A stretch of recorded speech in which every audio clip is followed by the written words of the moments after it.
Hello. Here is some interesting news from around the world explained in a simple way. Bees are very important for growing our food and keeping nature healthy. But right now, many bee populations in the United States are getting smaller. This is a big problem. Honeybees, which are great at collecting nectar from all sorts of flowers, are getting sick. Tiny pests called mites are infecting the bees and their babies with viruses. To help solve this, some people have created special beehives that use computers to check if the bees are healthy and give them medicine when they need it. At the same time, a very important laboratory that studies bees might have to close. This would make it harder to learn how to protect them. We need to act quickly to help the bees, which will help protect our planet and our food supply. In a part of China called Guizhou Province, heavy monsoon rains have caused the worst floods in many years. The Duliu River grew incredibly large and fast, rising about 11 meters above its usual level. In some areas, the water levels were the highest they have been in about 30 years.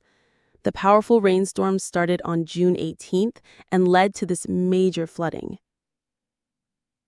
For a long time, many people thought that an ancient Egyptian king named Thutmose III destroyed the statues of Queen Hatshepsut because he was angry with her.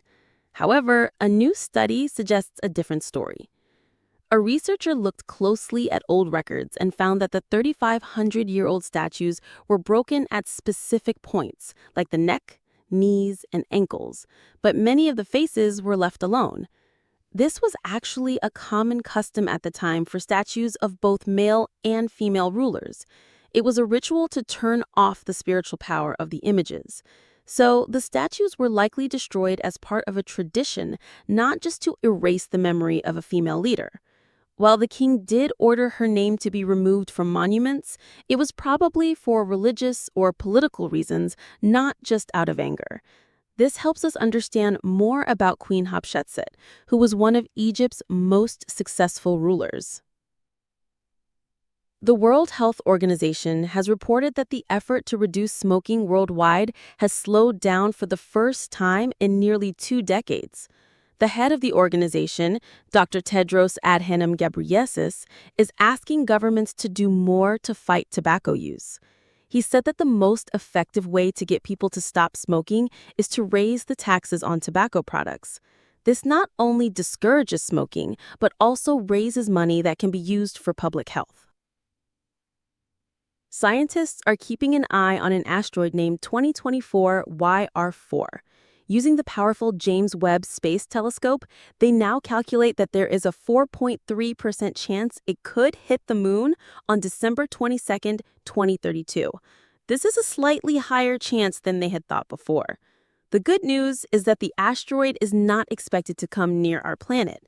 The chance of it hitting Earth is extremely low, at only 0.0017%. NASA has given its final approval for a private mission to the International Space Station. Called Axiom Mission 4, it is set to launch early on the morning of Wednesday, June 25th.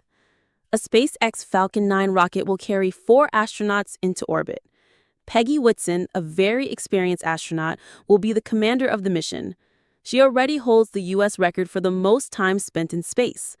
Joining her will be pilot Shubhanshu Shukla from India and mission specialist Lajos Usnaninsky from Poland and Tibor Kapu from Hungary. It will be the first time in more than 40 years that astronauts from Poland and Hungary have traveled to space. China is making impressive progress in science. The country has started building a new and very advanced solar telescope on a high mountain. When it is finished, it will be the world's highest observatory for studying the sun in great detail. China is also starting 2 other major telescope projects. In other science news, a Chinese company is building a new laboratory to help develop fusion power, a clean and powerful energy source. The country has also successfully tested new rocket engines. These projects show China is investing heavily in high-tech science. Researchers have found something amazing connected to the old legend of the Pharaoh's curse. They studied a toxic fungus from the tomb of the Egyptian pharaoh Tutankhamun. They have discovered that molecules from this fungus are very effective at fighting leukemia cells, which are a type of cancer. These molecules work by stopping the cancer cells from dividing and growing. This incredible finding turns an ancient story into a real medical possibility, offering new hope for creating better cancer treatments. I hope you found these stories interesting and easy to understand.